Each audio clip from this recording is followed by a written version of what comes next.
How to create QR code for link.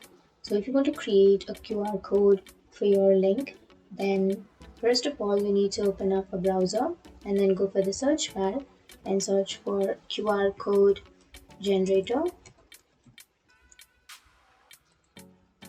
And after searching, you can simply go for the first search, and after searching, here you will have free QR code generator. You can click on that.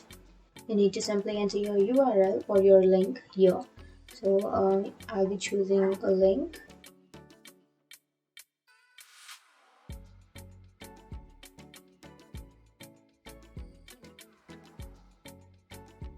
So for example, I'll be choosing this Google form link, and here you will have this link, right?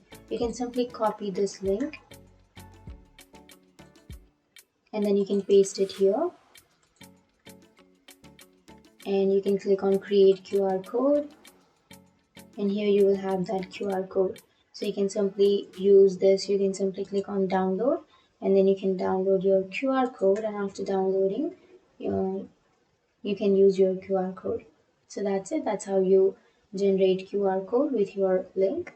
And if you have any questions, feel free to comment below. Thanks for watching.